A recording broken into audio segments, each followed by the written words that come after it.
শুরুতেই জানিয়ে দেব ফিলিস্তিনি রাষ্ট্রকে স্বীকৃতি, ইসরায়েলের উপর নিষেধাজ্ঞা দিতে যাচ্ছে বেলজিয়াম।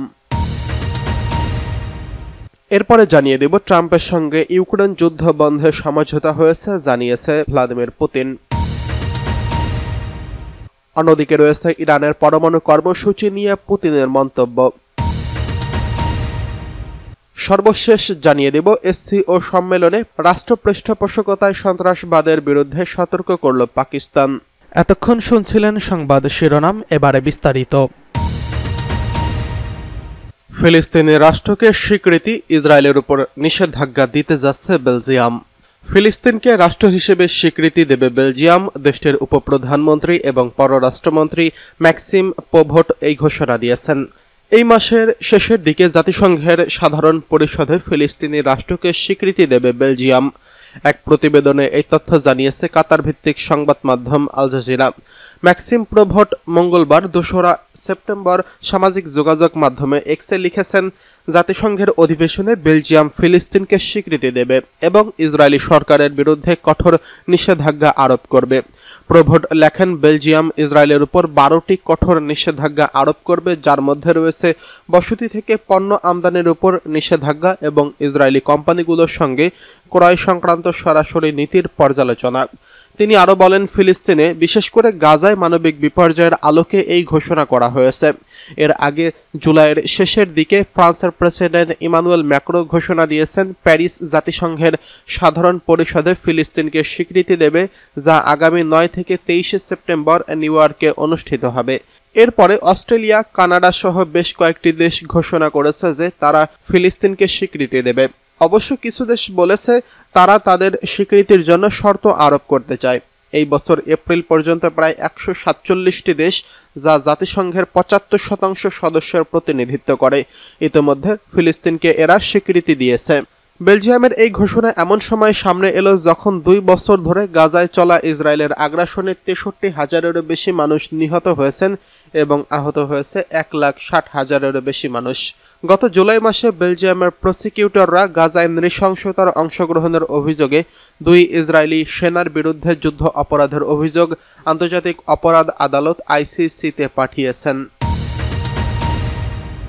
ইউক্রেন যুদ্ধ বন্ধে সমঝোতা হয়েছে, দাবি পুতিনের। রাশিয়ার প্রেসিডেন্ট ভ্লাদিমির পুতিন জানিয়েছেন, গত মাসে আলাস্কায় মার্কিন প্রেসিডেন্ট ডোনাল্ড ট্রাম্পের সঙ্গে বৈঠকে তিনি ইউক্রেন যুদ্ধ শেষ করার বিষয়ে কিছু সমঝোতা করেছেন। তবে তিনি স্পষ্ট করেননি যে ডোনাল্ড ট্রাম্পের মাধ্যমে ইউক্রেনের প্রেসিডেন্ট ভ্লাদিমির জেলেনস্কির সঙ্গে শান্তি আলোচনায় অংশ নেবেন কিনা। ১ সেপ্টেম্বর সোমবার এক প্রতিবেদনে এই তথ্য দিয়েছে বিবিসি। চীনের তিয়ানজিনে সাংহাই সহযোগী সংস্থা SCO শীর্ষ সম্মেলনে বক্তব্যকালে পুতিন আবারও ইউক্রেনের আগ্রাসনকে সমর্থন করেছেন এবং পশ্চিমা দেশগুলোকে যুদ্ধ বন্ধের জন্য দায়ী করছেন। তিনি চীনা প্রেসিডেন্ট শি জিনপিং এবং ভারতের প্রধানমন্ত্রী নরেন্দ্র মোদীকে ধন্যবাদ জানিয়ে বলেন, তারা ইউক্রেন সংকট সমাধানে সহায়তা করেছেন। পুতিন বলেন, আলাস্কায় ট্রাম্পের সঙ্গে বৈঠকে যে সমঝোতা হয়েছে তা ইউক্রেনের শান্তির পথ খুলবে। তিনি পুনর্ব্যক্ত করেন, এই সংকট রাশিয়ার আক্রমণ থেকে সৃষ্টি হয়নি, এটি ইউক্রেনের অভ্যুত্থানের ফলাফল, যা পশ্চিমা দেশগুলোর প্ররোচনা এবং সমর্থনে ঘটেছে। তিনি আরও উল্লেখ করেছেন, যুদ্ধের একটি কারণ হল পশ্চিমের প্রচেষ্টা ইউক্রেনকে ন্যাটোর সঙ্গে যুক্ত করার। আলাস্কা বৈঠকের পর মার্কিন বিশেষ দূত স্টিভ উইটফ জানিয়েছেন, পুতিন সম্ভাব্য ভবিষ্যৎ শান্তি চুক্তির অংশ হিসেবে ইউক্রেনকে নিরাপত্তার নিশ্চয়তা দেবার জন্য রাজি হয়েছেন, তবে মস্কো এখনও এই বিষয়ে নিশ্চিত করেননি। ফ্রান্সের প্রেসিডেন্ট ইমানুয়েল ম্যাক্রো শুক্রবার বলেছেন, ডোনাল্ড ট্রাম্প সোমবারকে সময়সীমা হিসেবে দিয়েছেন যাতে পুতিন জেলেনস্কির সঙ্গে শান্তি আলোচনায় রাজি হয়। যদি রাজি না হন তবে এটি দেখবে প্রেসিডেন্ট পুতিন ট্রাম্পকে চালিয়েছেন।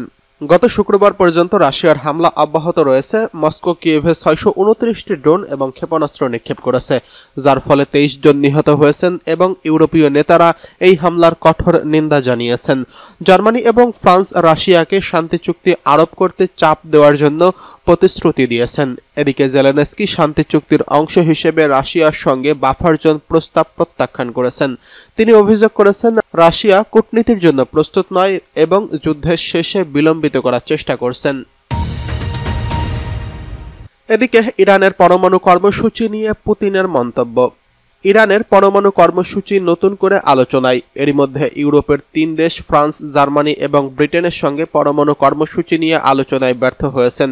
দেশ তিনটি সেই প্রেক্ষাপটে জাতিসংঘকে জানিয়ে দিয়েছেন যেন ইরানের উপর নিষেধাজ্ঞা পুনর্বহাল করা হয়।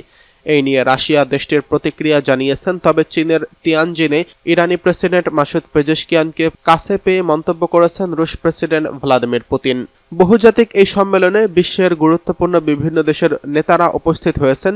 বিশেষ করে মার্কিন প্রেসিডেন্ট ডোনাল্ড ট্রাম্পের চলমান বাণিজ্যিক যুদ্ধের মধ্যেই এই সম্মেলন খুবই তাৎপর্যপূর্ণ।